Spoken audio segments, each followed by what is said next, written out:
వేదికను అలంకరించిన పెద్దలందరికీ నా శుభ సాయంత్రం. నా పేరు శ్రీనిధి. నేను అక్షర కాన్సెప్ట్ స్కూల్లో 9వ తరగతి చదువుతున్నాను.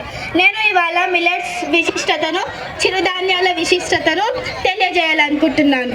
పూర్వం మన పూర్వీకులు చిరుధాన్యాలను వారి ఆహారంలో ఎంతో ఉపయోగించేవారు. వాటి వలనే వారు ఎంతో కాలం ఆరోగ్యంగా జీవించారు. ముఖ్యంగా నాణ్యత జీవనానికై చిరుధాన్యాలు ఎంతో అవసరం.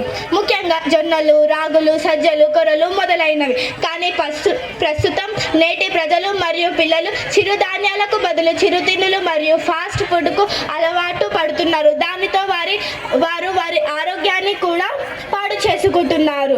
మన ఆహారమే మన ఆరోగ్యము అని తెలుసుకొని, మన ఆహారమే మన ఆరోగ్యం అనగా మనం పండించిన చిరుధాన్యాలను మనం తింటే ఎలాంటి రోగాలు రావు.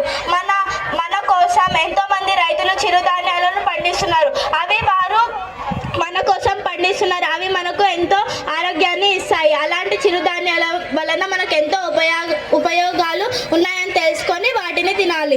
మరియు ముఖ్యంగా బీపీ, షుగర్, కీళ్ళ నొప్పులు కూడా వంటి ఎలాంటి రోగాలు రావు. వాటి వలన శారీరక దారుఢ్యం అనగా ఫిజికల్ ఫిట్నెస్ మరియు మనిషి యొక్క జీవన ప్రమాణం, స్టాండర్డ్ ఆఫ్ లైఫ్ కూడా పెరుగుతుంది. దాని వలన కష్టించే శ్రమ కూడా పెరుగుతుంది. దానివల్ల ప్రజలకు ఎంతో ఆదాయం కూడా కలుగుతుంది. ఇటలీలోని రోమ్లో 2023 అనగా 2023ని ఇయర్ ఆఫ్ మిల్లెట్స్ గా IYM గా ప్రకటించారు. FAO ఫుడ్ అగ్రికల్చరల్ ఆర్గనైజేషన్ వారు 2023ని ఇయర్ ఆఫ్ మిల్లెట్స్ గా ప్రకటించారు. అంతేకాకుండా 2018 భారతదేశంలో ఇయర్ ఆఫ్ మిల్లెట్స్ గా ప్రకటించారు.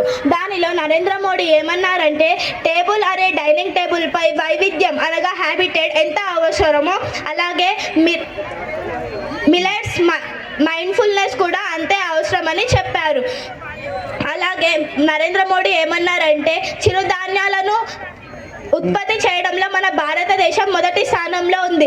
అది అలాగే కొనసాగిస్తూ హబ్ ఆఫ్ మిల్లెట్స్ గా కొనసాగాలని నరేంద్ర మోడీ చెప్పారు. దానితో మన దేశ భవిష్యత్తు మరియు అభివృద్ధి కూడా ఆధారపడి ఉంది. మన దేశ భవిష్యత్తు ఒక్కటే కాదు, మొత్తం చిరుధాన్యాల వలన మొత్తం ప్రపంచ భవిష్యత్తు కూడా ఆధారపడి ఉంది.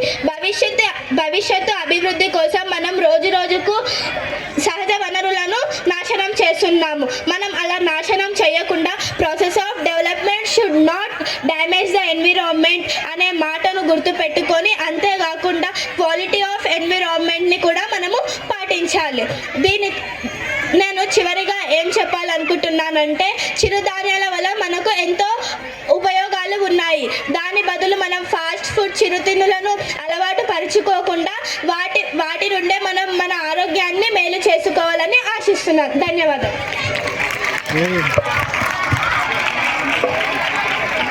ఇక్కడ ఒక